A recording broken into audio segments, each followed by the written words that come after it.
Welcome to English and Emotions, where love meets language.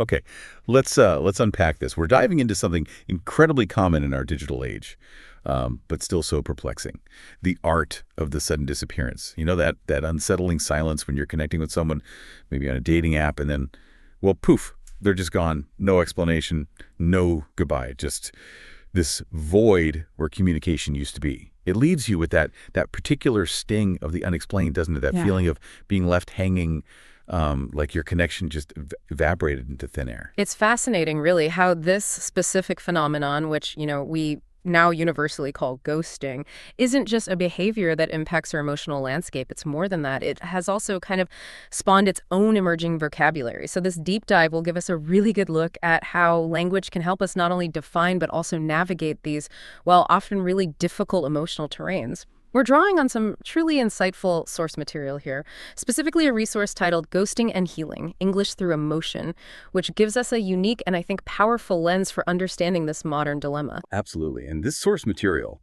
it doesn't just offer a straightforward definition of a trendy term. It really goes deeper. It delves into the emotional fallout that ghosting creates.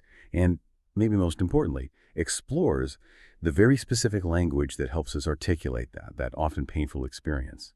And even more powerfully, it shows how that language can guide us through the journey towards healing and ultimately moving on. So our mission for this deep dive is pretty clear. Extract those essential insights. We'll look at what ghosting truly means in its modern context, unpack the profound emotional aftermath, identify the precise vocabulary that helps us voice these complex feelings, and understand how that very language helps us recover. We'll really try to uncover why this topic resonates so deeply with so many of us today in this interconnected world that, well, often feels paradoxically disconnected, right? It's become a really significant emotional and communicative challenge for so many people. It really has. And it's a testament to how rapidly social behaviors evolve, often, hand in hand with technological advancements, creating new dynamics that we as a society are sort of collectively trying to understand, categorize, and, well, ultimately cope with. This specific phenomenon really highlights the immense power of language, not just to describe, but to help us define, share, and process these unprecedented new experiences, turning an abstract hurt into something, well, tangible and discussable. Okay, let's start right at the core then, with the definition. What exactly is ghosting, according to our source material? The source defines it quite clearly, actually, and with precision. It says it's when someone suddenly stops replying during a dating conversation, especially through dating apps. Now, that definition might seem straightforward on the surface, but it's loaded with nuances, isn't it? It's definitely more than just being ignored or conversation just sort of fading out. The source really zooms in on the specific context. Dating apps and that sudden, the jarring, inexplicable silence. Right. And if we connect this to the bigger picture, this definition really highlights how modern communication platforms can both facilitate and, frankly, amplify specific social behaviors, which then creates these unique emotional challenges. The definition itself tells us a great deal about the precise nature of the interaction being severed. It's critical to note, like you said, it's not just any casual text exchange ending. It's explicitly within the context of a dating conversation. And that immediately implies a certain level of, well, romantic or relational interest, even if it's just starting out, which of course raises the emotional state considerably. Yeah, the stakes feel higher. Exactly. And the suddenly stops replying part. That's perhaps the most defining characteristic. It implies this abrupt stop without any warning, explanation, or even a quick goodbye. It is quite literally a vanishing act from the communication channel. It leaves the other person in this state of indefinite limbo. Limbo, that's a good word for it. It really is, and it stands in stark contrast to, more traditional relationship endings like a formal breakup or a mutual parting or even that gradual slow fade. With those, there might be some cues, verbal or nonverbal, indicating a shift. But on dating apps, this abruptness is particularly easy to execute, mostly because there's no face-to-face confrontation, no immediate social consequences. You just stop typing, the notifications stop, and the digital connection is just severed, leaving this profound, inexplicable void. And that lack of explanation, that sheer absence of any closure, that's precisely what makes it sting so uniquely, right? The conversation just drops off a cliff. It's not mutual. It's not even a clear rejection. It feels more like, being mid-sentence and the other person just hangs up and blocks your number without a word. Yeah. But in a digital text format, without seeing them or hearing their voice, it can feel even more abstract, more disorienting. And honestly, profoundly isolating. There's no physical departure to signal an end, just an empty digital space. Right, precisely. The ambiguity itself becomes a huge source of distress, and the definition's emphasis on, especially through dating apps, is absolutely crucial. Because these platforms, well, by their very design, often prioritize quick connections, high volume, and they can inadvertently foster a sense of disposability. Disposability, yeah. That resonates. The low barrier to entry for starting a chat on these apps also translates, ironically, into an equally low barrier to exit. So ghosting, in this context, becomes an exceptionally easy, though emotionally damaging, way out for some people. This ease of disengagement often stems from a perceived lack of accountability. The ghoster doesn't have to directly see or deal with the emotional impact of their actions. The screen provides a convenient shield, you could say. This digital distance creates a unique scenario where connections, even new ones, can be formed and dissolved with this unprecedented level of detachment, minimal perceived consequence. And that contributes significantly to why ghosting is so widespread in modern dating. It's a behavior almost built into the architecture of how we interact digitally now. Okay, so here's where it gets really interesting, I think. Why does ghosting resonate so deeply with so many of us? Our source points out it's not just a passing fad, but a highly trending concept. And the numbers, wow, the numbers back that up vividly. Hashtags like hashtag ghosted and hashtag I got ghosted have nearly 2 billion views on TikTok. That's astonishing. It's way beyond just a trend. It's undeniably a cultural touchstone. It powerfully shows just how many of us have either directly experienced this specific kind of disappearance, or are just really curious about understanding it. It's almost like before we had this word ghosting, we all had the feeling, the confusion, the hurt. But now, finally, there's a name for it. That really raises an important question, doesn't it? Why does a term like ghosted gain such immense and such rapid traction globally?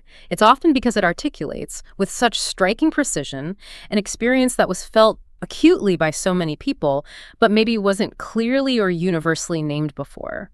This naming process, it allows for shared understanding. It facilitates a kind of collective emotional processing. I mean, sure, people throughout history have experienced partners just disappearing, but the term ghosting gives it a concise, universally recognized label, one that captures the specific, modern, digital context. So to go from being this isolated personal confusion to something shared. Exactly. It moved it from being an isolated, personal, often bewildering thing to a shared cultural phenomenon that people instantly get. They relate to it. That staggering volume of TikTok views isn't just a number. It represents a collective sigh of recognition, a sort of communal nod that says, yes, I've felt that, I've been there, and now I know what to call it. And this act of naming the experience is profoundly validating. It makes the individual feel less alone, less isolated. It underscores the universality of it. It creates this common language for a common pain. It allows people to connect over shared experiences of sudden, unexplained relational abandonment. It basically transforms a private hurt into a public conversation. That makes perfect sense. It's like suddenly you realize you're not the only one feeling confused or dismissed or just deeply hurt by this specific kind of vanishing act. The term itself provides this powerful shorthand for a complex, often devastating emotional experience. When you can say, I got ghosted, so many people immediately understand the scenario, the context, the likely emotional impact, without you needing to explain everything. It's incredibly powerful, almost like a massive collective therapy session unfolding across social media, where millions are indirectly acknowledging, sharing, validating each other's experiences. And that shared understanding, that can be a crucial first step in moving past the initial shock and confusion, replacing isolation with a sense of, okay, this happens. Indeed. It fosters empathy and solidarity on a massive scale. Before the term became so widely used, someone who was ghosted might have really internalized the blame, wondering if they were uniquely flawed or just unlucky, questioning if they were the only one it happened to. But now the term clarifies that it's a widespread, unfortunately common behavior, often, as we said, facilitated by digital communication. It effectively shifts the narrative from one of maybe personal failing or inadequacy to a recognized relational dynamic. This shared vocabulary also creates a foundation for really important conversations around coping mechanisms, setting healthy boundaries, fostering self-compassion, all of which are crucial steps towards emotional healing. It empowers people by giving them a clear framework to discuss, analyze, and ultimately overcome the emotional challenges. It allows for that vital externalization of the problem. Okay, so when someone disappears like that, without a trace, the first place our minds often instinctively go is inwards, right? Our source material really keys into that. It hits on that incredibly common internal script. I don't know what I did wrong. It's that immediate, just agonizing self-doubt, that question looping in your head, draining your energy. And tied right into that self-questioning is the profound need for closure. We all kind of understand that desire for a clear ending, but why is closure so desperately sought after when communication just stops abruptly like this? And what does the absence of closure really imply for our emotional state, our psychological well-being? Well, the human mind is inherently wired to seek patterns, to make sense of things, construct coherent narratives for our experiences. When we're confronted with a sudden vacuum, a story without an ending, it instinctively tries to fill that void. Often, unfortunately, it fills it with self-blame, because that can feel oddly more manageable, even if it's painful, than accepting pure randomness or someone else's, frankly, inexplicable or disrespectful actions. So self-blame feels like taking some kind of control, even if it's negative control. In a way, yes. It gives a perceived cause, even if it's directed inward. So the desire for closure isn't just about getting an ending. It's fundamentally about gaining understanding and resolution, which are absolutely essential for healthy emotional processing. Without closure, the mind is left with what psychologists sometimes call an open loop, an unresolved cognitive puzzle. This unresolved state can lead to obsessive rumination, where you replay past interactions endlessly, searching for clues, signs, any possible fault of your own. It triggers this deep cognitive dissonance. Your brain struggles to reconcile the past connection, the positive interactions, with the sudden, unexplained stop. This absence of a clear ending often implies, well, a profound lack of respect from the ghoster, a denial of the ghosted person's basic right to an explanation, however brief or difficult. It leaves the individual without the narrative resolution needed to categorize the experience, learn from it, and integrate it. It prevents them from truly moving on. That common phrase, "I just needed an explanation," perfectly captures this deep-seated longing for logical completion. For that one piece of info that can finally help file the experience away, freeing up the mind. That's incredibly insightful. It really is. Our brains are narrative-making machines. We crave a clear beginning, a middle, and crucially, a defined end, especially in relationships. When that ending is just ripped away, no reason, no explanation, it's not just jarring. It feels like an assault on our cognitive and emotional frameworks. It's not just the person who disappeared, it's the story of that connection that disappears. And we're left hanging mid-sentence, forever waiting for the next word that never comes. This unresolved narrative creates this persistent, heavy mental burden, a constant loop of uncertainty that actively blocks emotional progress and prolongs the distress. Exactly, and that perpetual state of hanging, that's precisely what prolongs the emotional distress. It complicates the healing process. It keeps the possibility of the relationship or the situation alive in this nebulous, undefined way, preventing the person from fully disengaging emotionally and psychologically. The lack of explanation makes it incredibly difficult to learn from it, to adapt future behaviors in healthy ways, or develop effective protective mechanisms. It just leaves an emotional wound without a clear path to healing because the cause remains a mystery, leading to prolonged feelings of confusion, deep hurt, and yes, most commonly, intense self-blame. The mind, in its desperate attempt to find resolution, can construct endless what-ifs to try and fill that informational void, most of which are unhelpful, self-deprecating, and deeply distressing. This cognitive burden can be immense. It can lead to anxiety and a real feeling of powerlessness. Okay, so we've got ghosted, and then there are the terms ignore or ignored. Our source material carefully lays out these specific words, and it feels important to understand their subtle but really significant differences. We commonly hear, "he ghosted me," or "I got ghosted," using it both actively and passively. But how does that compare to just being ignored? That really does raise an important question. How does the word we choose shape our understanding and our emotional experience of being dismissed or disconnected from? When you say someone ignored you, it fundamentally implies they're still present, still perceptible, still existing in the same communicative space as you. However, they're deliberately, consciously choosing not to acknowledge your communication, your presence, your attempts to interact. There's an active, conscious decision on their part to disregard you. You know they're there. You probably know they saw your message, and they know you're there. But they are purposefully withholding engagement. This can be profoundly painful, of course. It signifies a deliberate snub, a clear message of dismissal, however hurtful. It's a direct, albeit silent, rejection that leaves little doubt about their awareness. So if I'm getting this right, ignored means they're still kind of in the room, metaphorically. But they're actively turning their back, they know you're there, and they're explicitly choosing not to engage. It's a direct, intentional, often quite overt rejection, even if silent. Exactly. Whereas ghosted, as our source highlights, signifies that sudden, complete disappearance, often without any prior hint or warning. The ghost metaphor itself is really potent here.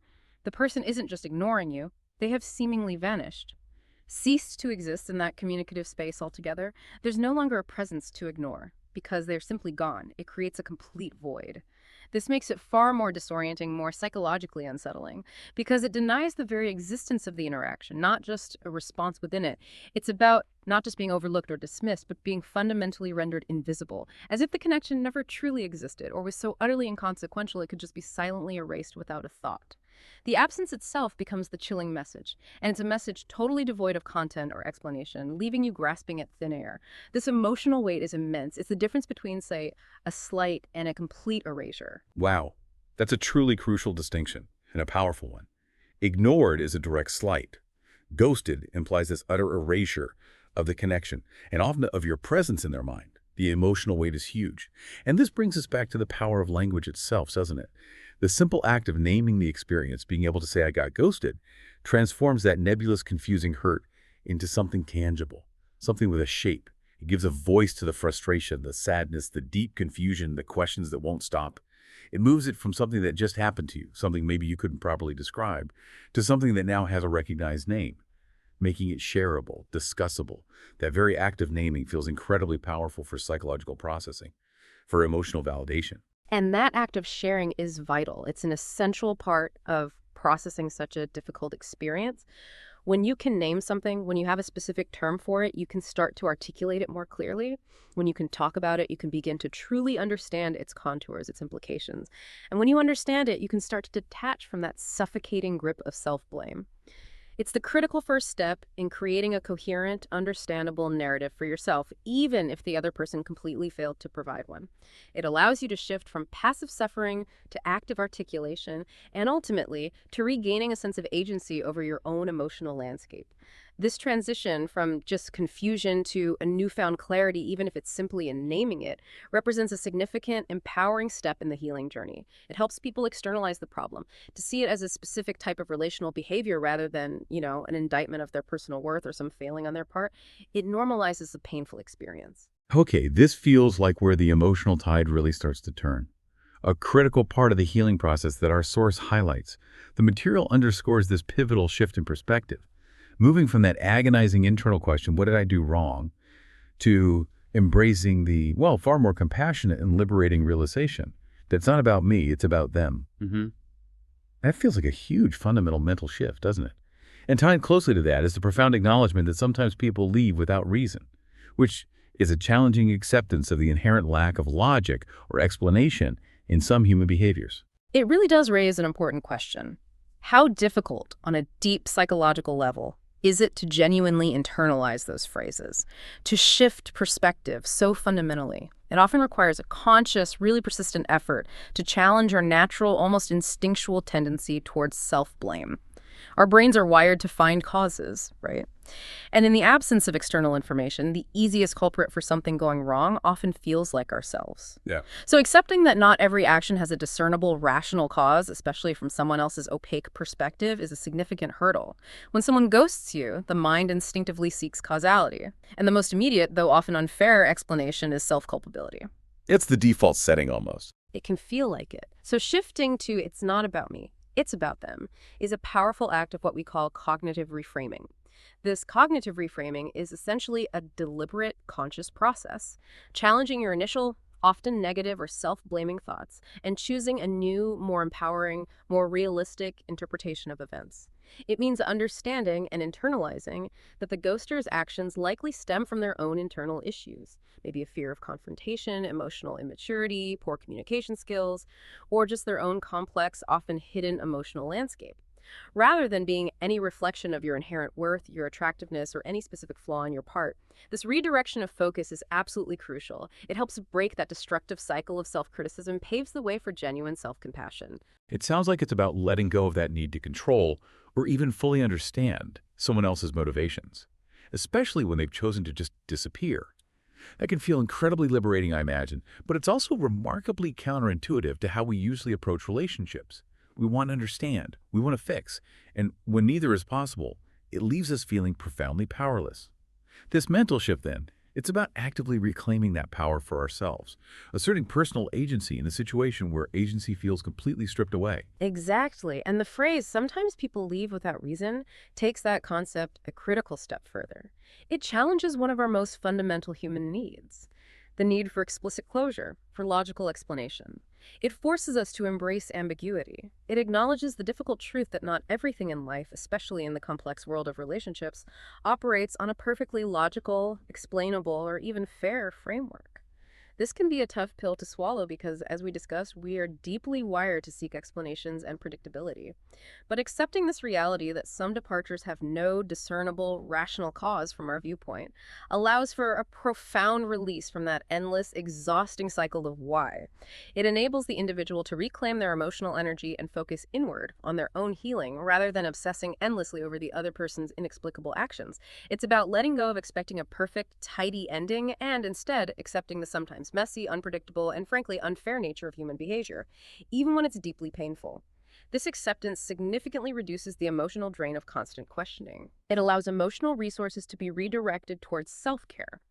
It resonates deeply with the psychological concept of ambiguous loss, a loss that happens without clear understanding or resolution, where the person is physically absent but psychologically present, leaving grief prolonged and complicated. Recognizing this ambiguity is vital for healing. And the final notes from the source on this emotional journey, they feel really powerful. I will be okay. I'm learning to move on. It's not just a statement of hope, is it? It feels like a deep commitment to oneself. It signifies active healing, a conscious embrace of resilience, a forward-moving perspective. And the precise emphasis on learning to move on suggests that this isn't an immediate overnight fix. Instead, it eloquently acknowledges that healing is gradual, deliberate, often challenging. It's a process, not a sudden endpoint. Absolutely. What's truly fascinating here is that emphasis on learning. It implies an active, dynamic process, a conscious development of new coping mechanisms, self-care strategies, healthier thought patterns. It's not a passive, oh, I'll just get over it, which can feel dismissive sometimes, but an active, engaged commitment to one's own emotional recovery. This journey involves recognizing and validating your own feelings of hurt and confusion, establishing clear, healthy boundaries for the future, and diligently rebuilding the self-esteem that might have taken a hit from the ghosting experience. The phrases, I will be okay, and I'm learning to move on, are profound statements of empowerment. They represent the individual taking back control over their emotional state. Instead of remaining stuck in the confusion, the self-blame, the hurt caused by someone else's actions, they are asserting agency over their own well-being and future emotional path. This is a crucial, transformative step towards regaining emotional balance and preventing future relational setbacks from having such a devastating, prolonged impact.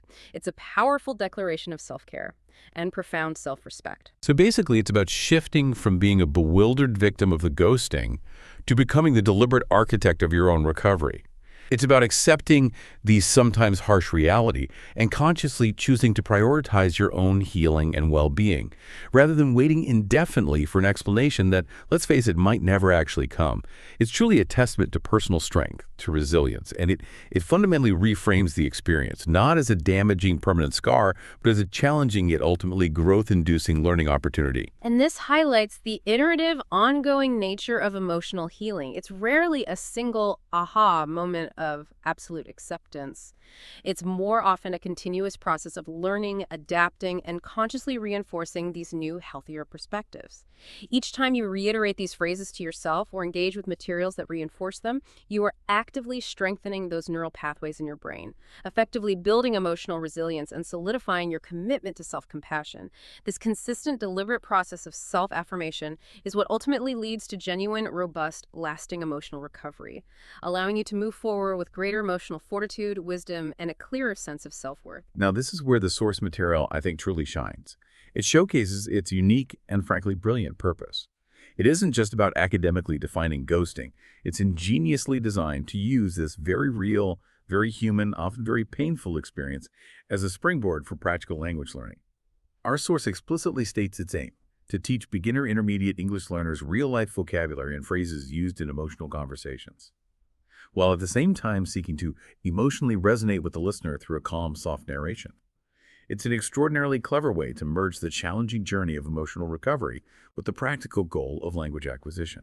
Absolutely. Mm. And if we connect this to broader principles of learning, it profoundly underscores the idea that deep, lasting learning often happens most effectively when information is intrinsically tied to strong emotion and has direct personal relevance. This approach expertly leverages the listener's lived experience, their existing emotional landscape, to significantly enhance both retention and deep understanding. By grounding language acquisition in emotionally resonant, relatable scenarios, the learning becomes sticky. Yeah. It's memorable, immediately applicable, deeply internalized. It moves beyond just memorizing isolated words. It's about intimately understanding their emotional weight, their nuanced connotations, their precise use in real life, often challenging situations. The source specifically notes this unique combo makes the learning process both useful and emotionally powerful, achieving this dual benefit that's far more effective, more impactful than traditional rote learning. It masterfully transforms a potentially painful, confusing experience into a powerful catalyst for growth, not just linguistically, but also profoundly emotionally. The idea that you can be actively healing emotionally while simultaneously expanding your practical vocabulary and conversation skills, that's incredibly insightful, almost revolutionary, really.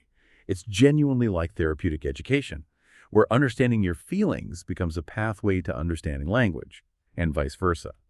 And the emphasis on a calm, soft narration is also a critical element here, isn't it?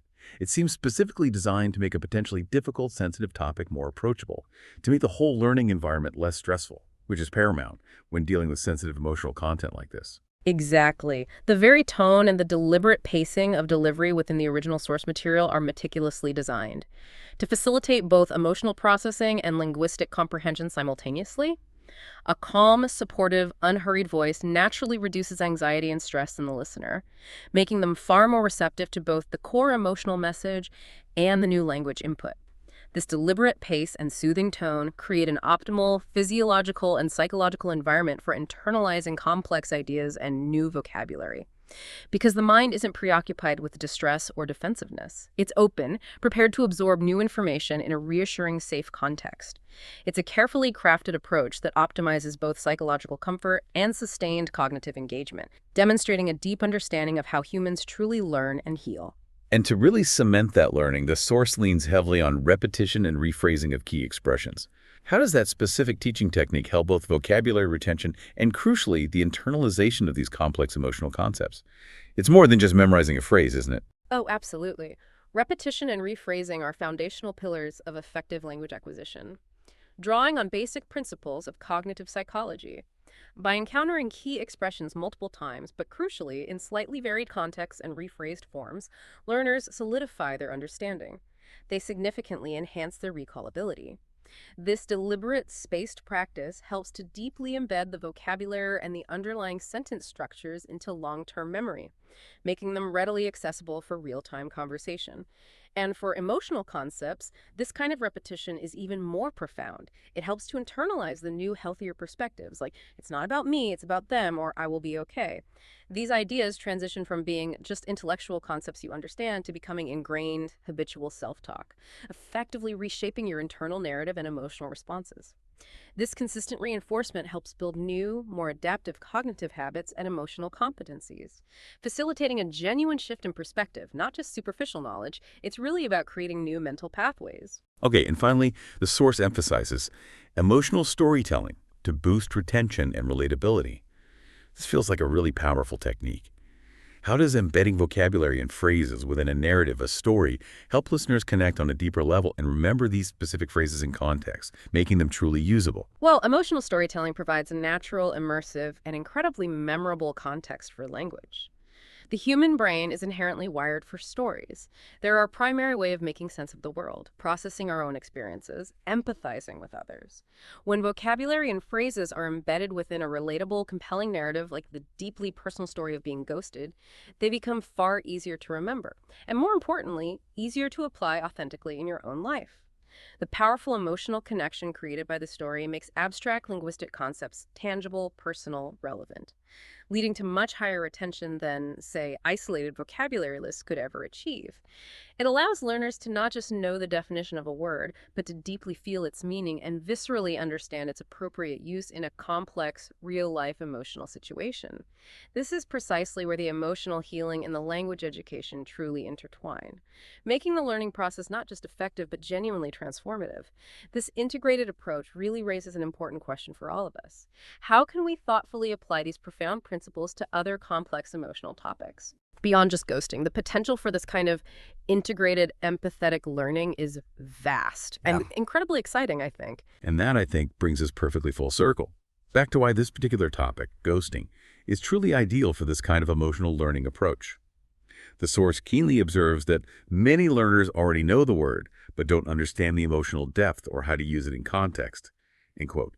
This unique approach fills that critical, often overlooked gap. It's not just about a dictionary definition, it's about life application. Exactly. Ghosting isn't merely a verb you can look up in a dictionary.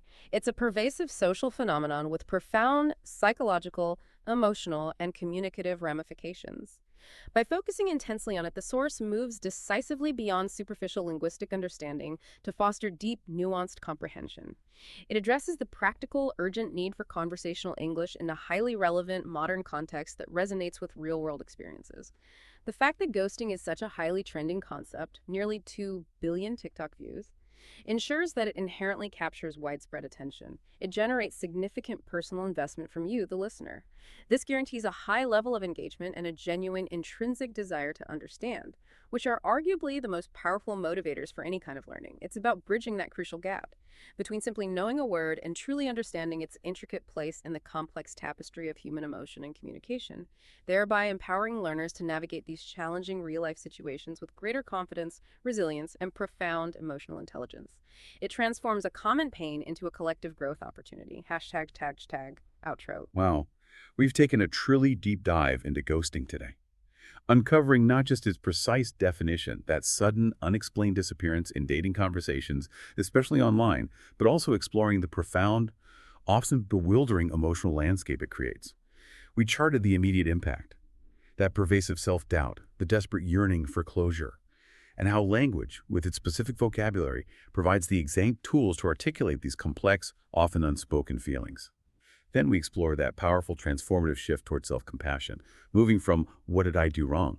to liberating "it's not about me, it's about them," and finally embracing the active process of learning to move on. Well, we've seen firsthand how giving a name to that experience, equipped with specific resonant language, can be such a crucial, empowering step in understanding, validating, and ultimately moving forward. And we've examined how this particular source material so ingeniously merges the essential journey of emotional healing with practical, real-world language acquisition. This whole exploration serves as a powerful reminder, doesn't it? That navigating the intricate dance of human connection and, yes, disconnection often requires far more than just knowing a few words. It fundamentally requires understanding the profound emotional weight those words carry, their nuanced implications, how they shape our internal experiences. It's about recognizing patterns both in our own emotional reactions and in the sometimes perplexing behaviors of others. And ultimately, finding our own unwavering path to clarity and peace in this increasingly complex, often fragmented relational world. The language we choose, the language we use to describe our emotional experiences, isn't merely descriptive. It is inherently transformative, offering a tangible pathway to healing, greater self-understanding, and profound emotional empowerment, allowing you to regain control of your own well-being and your own narrative. It truly is.